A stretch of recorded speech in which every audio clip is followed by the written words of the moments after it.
What's up, everybody? I'm Evan Rogers. Welcome back to Next Up. Today I'm joined by Seth Bowling, and we're going to be talking about how acting is the key to a successful creative career.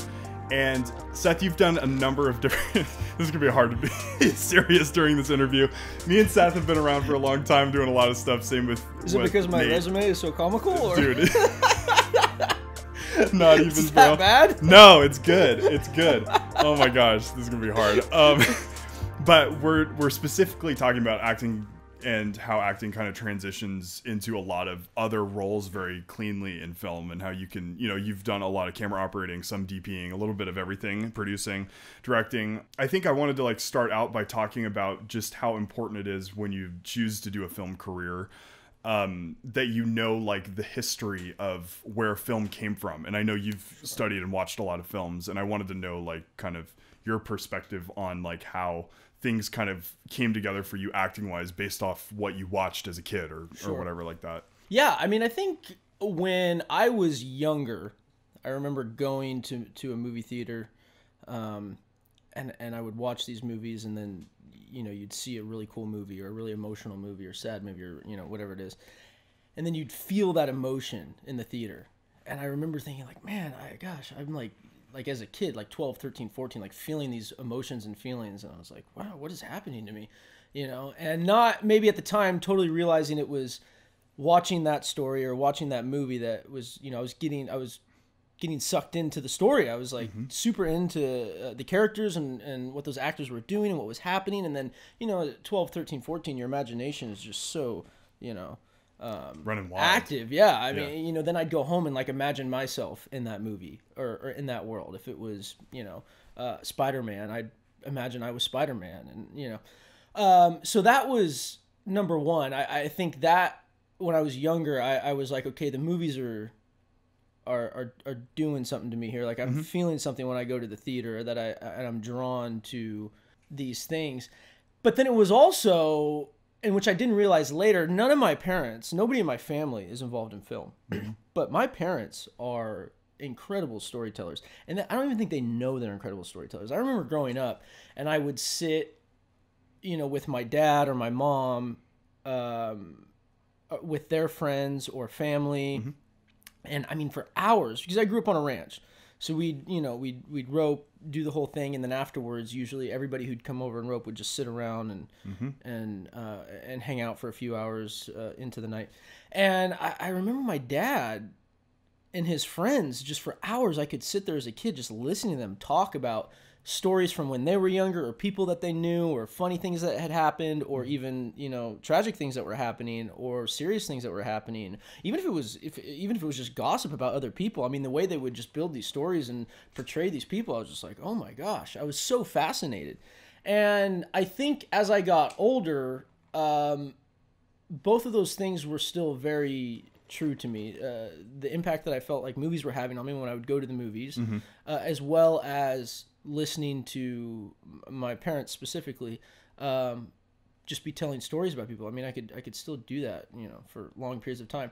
And then when it was, I was playing college soccer at the time, and I got hurt, and I was like, okay, well, what am I gonna do with my life now? I mean, there's so much more that goes into that than just sure, yeah, of course, that's, yeah. But anyway, through various doors and opportunities, the Lord sort of brought me to pursue acting and think, okay, maybe what is this? I've always been interested in movies, and I didn't know at the time that my exposure to those stories as a kid and me going to the movies, how intertwined they were, until I started to act. And I remember doing my first student film, which was super low budget, but it was 15 people with cameras and a crew and doing sound, and they were like, okay, here's your lines, and go say your lines. And it was just, and it wasn't good at all, but it was still that feeling of, I walked onto a camera and interacted with other people in front of a camera, and it was like, both of those kind of two worlds colliding in a way. And over the years, I started to realize kind of what that was, I think, if that makes sense. As I've gotten older, I've started to make the connection between, sitting around the campfire, listening to my dad talk for hours and hours about stories that he was telling, and those emotions and feelings I was feeling going to the movies. I started to realize, oh, it's storytelling. It's it's just different forms of it. And acting is a way that I can just do that practically, express it. You know, I can live out stories and act out stories, different stories from different people in different walks of life, you know? Yeah. And I think, not to cut you off, but I think there's like a thorough line that I think the reason I wanted to like press in specifically with you on acting is there's such a embodiment of knowing a story when you play the part, because you're a part of the story. You might not be the lead, but you do have a piece in it. Sure. And I think a lot of people can relate to that. And I think when people, especially for this niche, for this specific series, when people are thinking about, crafting their stories and figuring out what their path's going to be in film, if they're choosing film, it's really good to start somewhere. I feel like in acting, for me, I had a theater background, and for me, going and performing in front of an audience and putting myself out there not only helped me figure out what an actor and how an actor thinks when I want to direct or when I want to produce, but it also helped me come out of my shell and be more of a person that I didn't even know I had in me. And there's like an assertiveness, right, to film where you have to get yourself out there and put yourself out there and get in the door. And so like, what has your experience been like putting yourself out there and building your repertoire and all that stuff? When I started, it was super difficult just because it's kind of you are putting yourself out there. I mean, it takes a lot of courage to get up in front of people and like almost tap into an emotion or be vulnerable, and just let yourself experience what's happening. Like if we're doing a scene, and even though, and we're doing like an argument, right? And we're doing the scene and we're arguing and we're in a room full of people, whether it's an acting class or it's a theater or it's an audition or we're on set and there's 100 people standing around looking at you. I mean, you really have to kind of just have the courage to, we both have to have the courage to focus on one another, and really pay attention to one another and allow ourselves to be vulnerable in that moment. And, as we get in this argument, there's been times where you just start maybe crying, and it's not because you're like putting on this fake emotion or you're just like trying to act. I mean, you're in an argument and you're invested in that moment, and it is a job. But sometimes you like start to feel things, and it's just the way the brain works and the mind works. And so, I mean, it takes a lot of courage to do that, because I think most people are naturally guarded with their emotions. They don't just express their emotions to everybody. And that scene, or the fact that, you're doing that in front of a group of people, doesn't like necessarily define you. Right. Of course. But it's still a very vulnerable thing to do. Right. And so when I was starting it, I definitely I would go into acting class and I would just kind of default to, there's like reading the lines, but not really like engaging with the other person or opening myself up to being in the moment with the other person, because there's still a huge part of me that was just like very conscious that I was in a room full of other people. Of course. Yeah. Right. So that's been that. I mean, I think it's natural for most people, and it's just really over the years finding the courage to kind of step outside of that. But I think it's also getting to a point of I've just learned over the years. I'm like, I love to do this, and have had the experiences where I finally have sort of gotten out of my head and just been in the moment with other actors on set or on stage, and felt the adrenaline and excitement of being in that moment with those other people and going, I mean, it's just like, whoa, I love that. So that's made it much easier for me over the years, I think. And I've started to care less and less, I think, what other people think. Not that I don't care what other people think, but I've started to care less and less, like, oh, are they judging me? It's like, no, I mean, if this is what I love to do and this is what I want to do as a career, I mean, it's my job, I want it to be my job. So, right. So yeah, like, we were talking about, like putting yourself out there, like we were saying, like you even mentioned a facet of it being like, you learn yourself better by learning a character better and interacting in a scene with other people. And, I think a lot of people, is specific to this niche too, I think a lot of people consider acting, and, I just mentioned this to you, I think maybe they don't know whether or not to make the jump into it and like how to do that. And, for you personally, I know that you've done a lot of different things in the arts, like it's translated into you doing other positions and other roles, but like, what would you recommend as far as like, if you're considering acting, like how do you go and make that switch eventually to doing that path? Yeah, I mean, it's like, I mean, something that I've learned, like, there's no right or wrong way to do it. I think, and that's what was so overwhelming when I first came to Los Angeles, is the culture shock of, like, moving away from home. Moving away from home was not the culture shock. Like, I was ready to move away from home. It was getting to LA and then having this just overload of, like, options with acting class, agents, managers, workshops. I mean, the whole thing. It was like, well, wait, where do I go? What acting class do I go to? What workshop should I go to? How do I get an agent? How do I get a manager? There's 500 of them. Like, who do I talk to? Like, what parties? Networking events? Meeting people in coffee shops? What? It was just like, it was too much. I was having like these like anxiety attacks of like, well, what if I do the wrong thing? And then I get 4 years down the road and realize I should have done this here. Because everything's so move based. Oh yeah, like, I mean, whatever you do. Yeah. And I think it's been a combination of me maturing in my faith. Well, that's been probably number one. Of I think getting to a place where realizing that my career and acting doesn't define me. It's not what I'm here for anyway.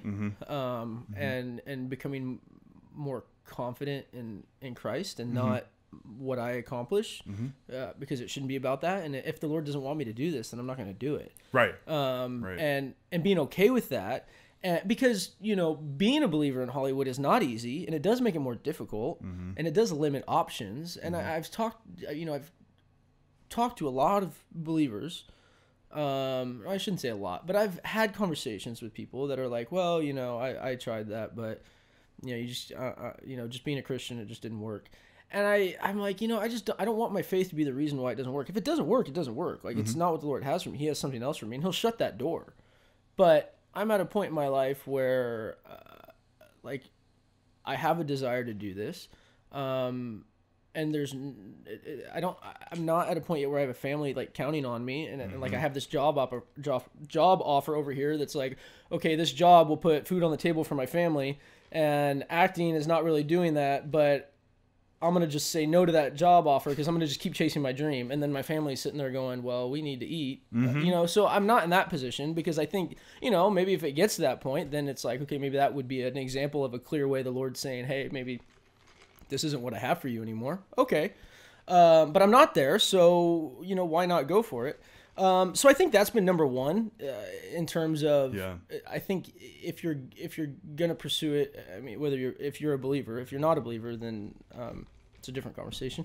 But for me as a believer, I think that was number one, to getting to that place of having clarity of what I wanted to do, because for a long time, feeling the guilt of, is acting responsible? Can I do it as a believer?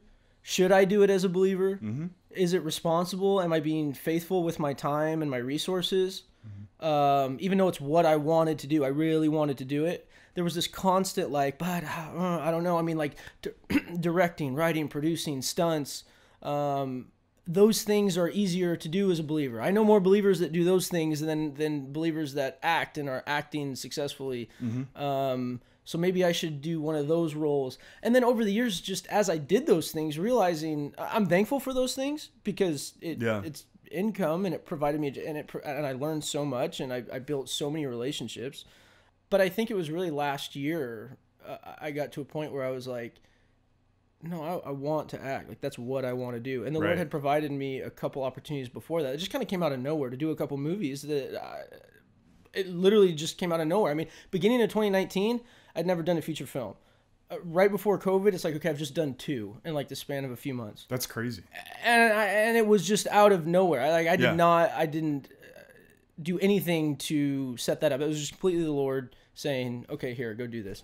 And so it was like, okay, well, it just sort of reaffirmed, like, no, that's really what I want to do, and I'm at a point where I feel like I can pursue it, so I'm going to pursue it. And if he shuts the door, he shuts the door. And I think getting that clarity was something that I didn't have when I first came to LA, to sort of circle back around. When I first came to LA, there was so much anxiety about, well, I want to act. I want to...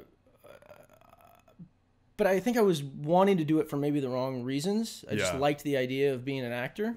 But over the years of, doing stage, doing various projects on camera and going, no, I really have a passion for this and I want to do it. And getting to a point where I'm going going to pursue it, and if it's the Lord's will, it's going to happen, and I'm going to trust that to Him, and it doesn't define me. If I don't, you know, if I'm not able to do this as a career, that's okay. It's not what I'm here for anyway. So once I got to that point of having that clarity, then it became, okay, so practically, then how do I pursue this? And I think from there, it's, you know, I spent a lot of time in a lot of different acting classes, and there's nothing wrong with acting classes. For somebody that's starting out, I would say, no, go join an acting class. If you have no idea what you're doing, join an acting class. I would say do some research on the style or method of acting that you would most relate to. Read the books. There's so, you know, Stanislavski, Stella Adler, Lee Strasberg, Meisner. Read all of those books. Have an understanding of the different schools of thought, and then pick a program that would maybe best suit your specific needs. Yeah, like what you most connect with or relate to, or go, okay, I have opinions on what I think is the most healthy and effective, but David Mamet has a phenomenal acting book that you can look up on Amazon. Gosh, I can't even think of the name of it. I'll look it up. I'll put a lower third. That'll be a lower third. I'll text it to you. David Mamet has a phenomenal book on acting that I think is just so clear and straightforward. And I'm not a big fan of like emotional memory and sense memory and like using events from your past to like bring into your work. Like if you had a tragedy in your past, using that. I don't think that's very healthy, in my opinion. It doesn't work for me either. If you're saying the way to get to this point, if the goal in this scene is to get, you know, X, in order to get X, I have to use some tragic event in my past, but I don't have a tragic event to the level that you're saying I need. That's the logic. Right. Like, so then what do I do? Because you haven't given me another answer for how to get there if I don't have that. Right. You know. Well, if I could butt in on that, I think what's interesting is like that is a thorough line, I think, through all of film. Sure. At any point in time, and the stories that we tell and the things that we do, it's all expression based. And this has been something we've already been talking about, even just in recording this show, is like you get those moments where you're like, first, there's a bunch of points, but first being like, you know, how do I relate to this? Right. If I'm telling somebody else's story, and I would imagine this is a big thing for acting, I know it was for me, is if I'm telling this other person's story, I better know everything about that story, especially if it's someone that I am not currently, right? Like if you're method acting, whatever it is that you're trying to really hone in something that you don't know before, do your research, get the experience and do your thing, but be respectful of that space too. Like I think there's a whole thing, and you've mentioned that too, like what you need to also think about what you're tapping into, what your personal life is too, like from faith to your family and friends to everything that goes into your life before you make crazy decisions to move to Hollywood. That's something that a lot of people do without thinking, or they don't know. And sometimes it can be a great thing for them. They can transition and grow. But that's really, the points that you're hitting on are really, really important. I think people, and I think for this audience specifically, I think people need to understand that your path is unique to you, and it's hard to find your voice a lot of times with that. But whether you're a DP or you're, you know, whatever role you're playing on in film as a producer or whatever, you got to find your way to take your unique spin on things through your mind's eye, how you perceive the world, and do your thing. And that's why I think this conversation is really valid for somebody considering acting, because that also translates into other roles really, really easily. So anyway, just kind of putting a bow on that specific part of the conversation.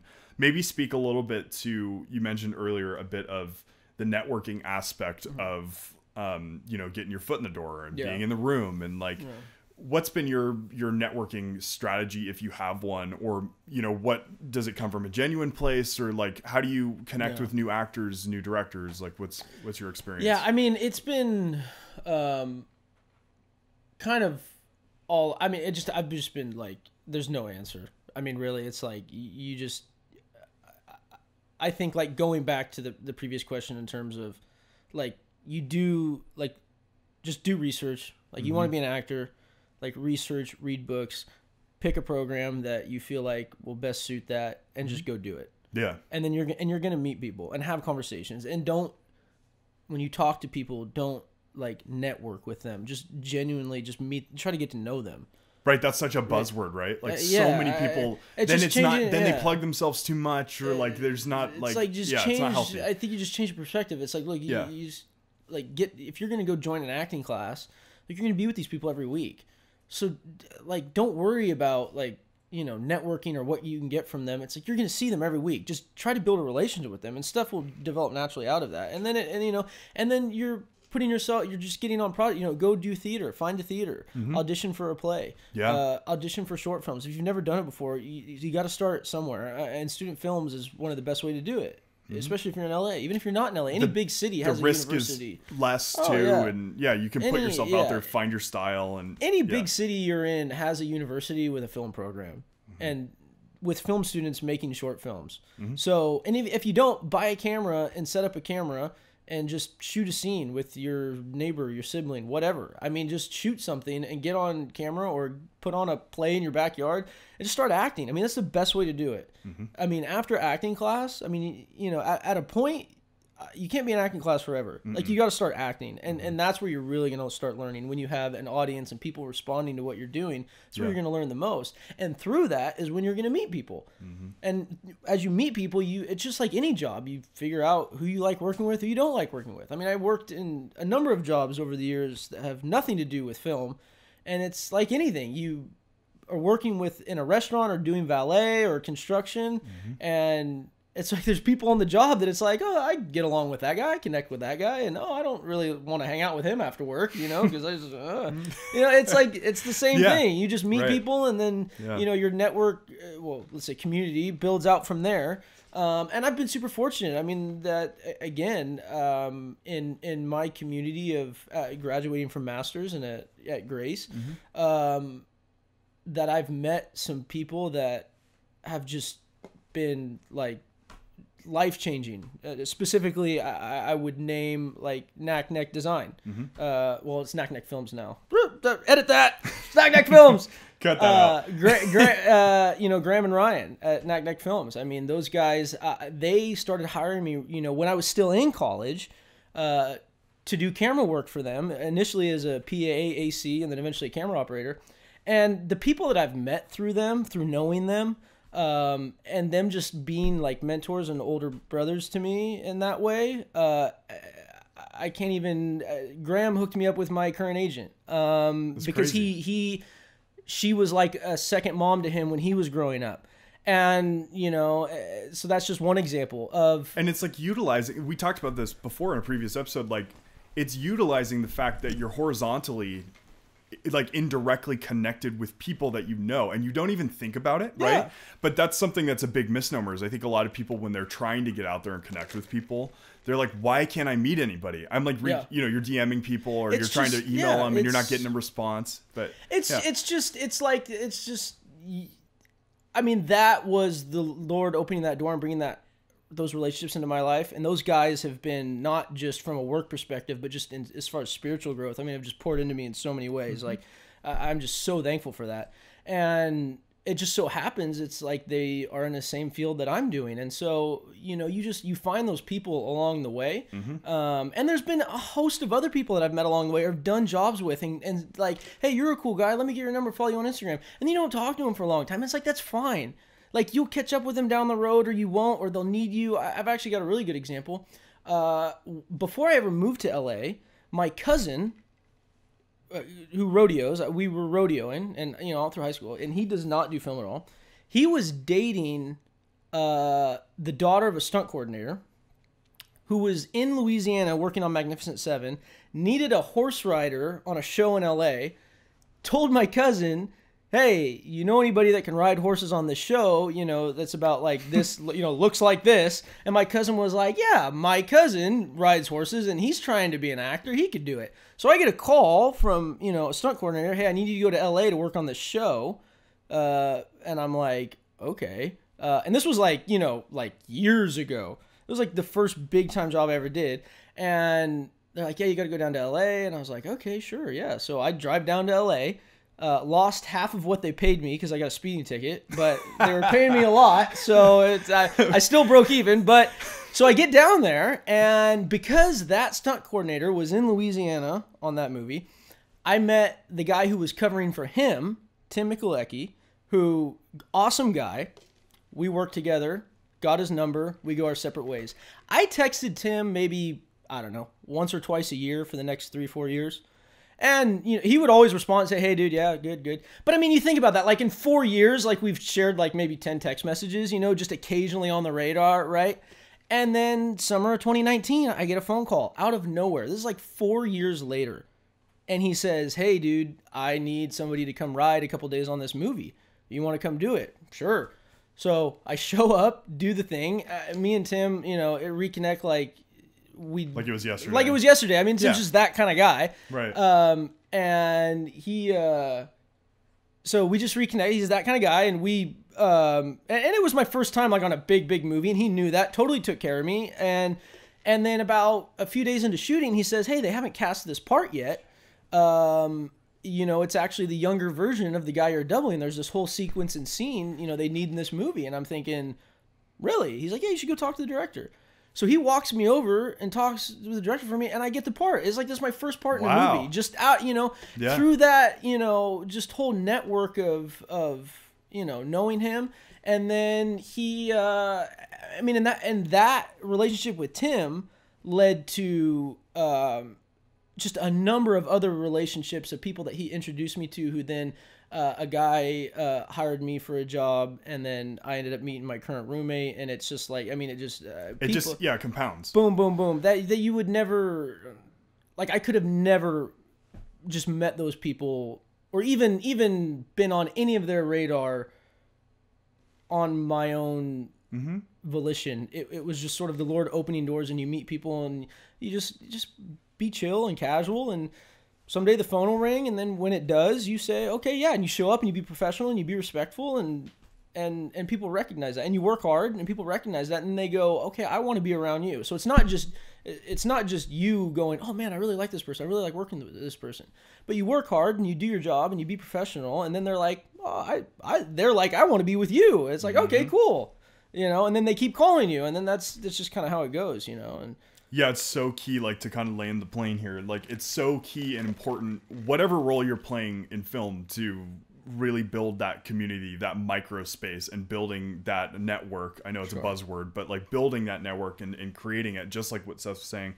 I mean, it's so important to be one person away from somebody at all times. If you think of it that way, it's pretty cool, because you genuinely will connect with people and then realize, oh wow, you're one person away from somebody that you really wanted to work with, and then suddenly you're there. And I think acting is a great tool by which you can do that, and also, like we were mentioning, it transitions into a lot of other roles. But thanks for coming on. I know it seems short. I feel like we could talk all day, because we can. but plug yourself a little bit. Like, where can people find you? Like, what are you doing? That kind of thing. Jeez, I'm not doing anything right now. Got any Ranger Joe fans out there? Getting geared up for season 2. Oh my god. Go to generationsofgrace.com. Like and subscribe. Oh my gosh. No, you can check out I'm on Instagram, Seth W. Bowling. W as in Wayne. W as in Wayne. Seth W. Bowling. Don't forget the W. A lot of people forget the W. Don't forget the bunnies. Yeah. You can check out The Man from Nowhere on Amazon. That's my latest movie. Feature film. So check that out. It's a good one. You can get it on Amazon or themanfromnowheremovie.com. There it is. Guys, thank you for watching. Please like, comment, and subscribe on our show. This has been a great opportunity. 1 in 20 Show Network next up. Oh my gosh. But be sure to check out the Discord community that we're building. Speaking a lot about community, our little micro community for filmmakers and business minds to connect. And be sure to like, comment, subscribe, and check out our Patreon. We're doing a cool $1 a month thing if you want to support the channel. That's really cool. We're really trying to build this up and push content. But Seth, thanks for being on. I appreciate it. We did a lot of good stuff today. I hope people can learn from that, and have a great day. And thank you to Next Level supporter Ethan Welch for supporting us on Patreon. Be sure you do that. Lots of cool benefits that are associated with that, so you don't want to miss it. Thank you, Ethan Welch, Next Level supporter.